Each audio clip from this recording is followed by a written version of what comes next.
The crystalline throne room of the Zephyrian flagship hummed with energy as Jasper stood before Queen Velshra, his hands bound in photonic restraints. Dani watched from the side chamber, her heart pounding as she pressed against the transparent barrier separating them.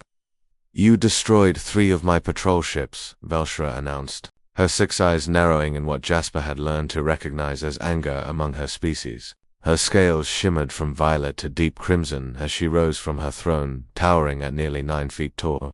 "They were firing on a civilian transport," Jasper replied calmly, meeting her gaze. "What would you have me do?" Dani had seen that look on his face before, the quiet defiance that had gotten them into trouble across half the galaxy. They'd been partners for 3 years now, ever since Earth's diplomatic corps had paired them for the Deep Space Cultural Exchange program. She was the linguist, he was the pilot. Together, they'd navigated 47 first contact situations. This was not going well. "You could have fled," Velshra hissed, descending the steps toward him. "You could have signaled for help. You could have done anything except engage my military vessels in combat, and let 200 Corellian refugees die." Jasper shook his head. "Not my style."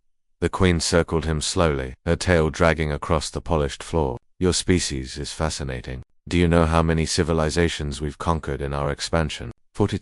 Do you know how many fought back after clear defeat? 47. Jasper guessed. "1," Velshra said softly, stopping directly in front of him. "Yours, even now, in chains, facing execution. You show no fear." Dani's translator implant buzzed as it processed the Queen's words. Execution. Her blood ran cold. She slammed her fist against the barrier, but it absorbed the impact without a sound.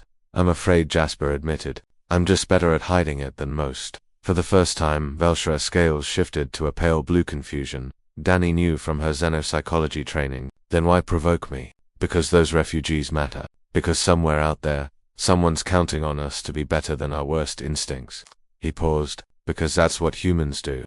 The Queen studied him for a long moment. Then, to everyone's surprise, she laughed, a strange, melodic sound that reverberated through the chamber. "Incredible. Absolutely incredible." She gestured to her guards. "Release him." The photonic restraints dissolved. Jasper rubbed his wrists, clearly as confused as Dani felt. 3 years ago, we intercepted your Earth's deep space broadcasts," Velshra explained, returning to her throne. "We learned your languages, studied your history. We saw a species that had nearly destroyed itself countless times, yet somehow always pulled back from the brink. We saw wars fought over ideas, not just resources. We saw individuals sacrifice everything for strangers." She leaned forward, her scales now shifting between blue and gold fascination. "We thought it was propaganda. Surely no species could be so irrationally altruistic and still survive. Then we encountered you, humanity's representatives. In every system, every negotiation, you've demonstrated something we thought was a myth. Genuine compassion paired with absolute stubbornness."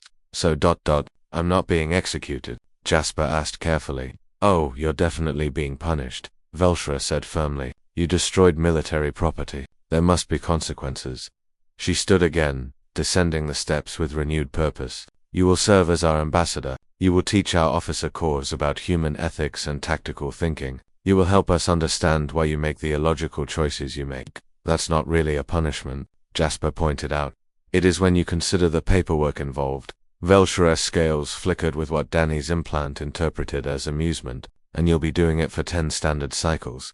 The barrier dissolved, and Dani rushed forward. "Your Majesty, we're a team. If he stays, I stay." Velshra regarded Dani with interest. "The linguist who decoded our sacred texts in under a week. The one who prevented the Corellian incident from becoming a war. Yes, we have files on you both." She gestured to her advisors. "Prepare quarters for both humans. Ambassadorial suites." As the guards moved to escort them out, Velshra called out, "Captain Jasper." He turned back. The Queen's scales had shifted to a warm amber color Dani didn't recognize from any database. "If you were single," Velshra said slowly, her voice carrying a note that transcended species, "I'd give you my number." The throne room fell silent. Every Zephyrian present stared at their Queen in shock. Jasper blinked once, twice, then he smiled, that crooked, genuine smile that Dani knew meant he was about to say something either brilliant or incredibly stupid. "I appreciate that, Your Majesty, but I'm actually dating someone," Dani interrupted quickly, grabbing his arm. "He's very much taken." Jasper looked at her in surprise, and Dani realized what she'd just implied. But instead of correcting her, he just grinned wider. What she said, Velshra's scales rippled with colors Danny had never seen, settling finally on a soft purple. Of course, how very human. She waved them away. Go. Begin your punishment. And Captain, try not to destroy any more of my ships. As they walked through the corridors toward their new quarters, Jasper leaned close to Danny. So, we're dating now. 10 years is a long time, Danny replied, her face flushing. Might as well make the imprisonment interesting. Punishment, he corrected. Same thing. Behind them, in the throne room, Queen Velshra watched them go on her monitors. Her chief advisor approached cautiously. Your Majesty, were you serious about learning from them? Absolutely. Velshra's scales settled into a contemplative silver. These humans will teach us things we never knew we needed to learn, and perhaps, in the process, they'll teach themselves something too. She smiled, a very human gesture she'd been practicing. Besides, I wasn't lying. That human has remarkable eyes.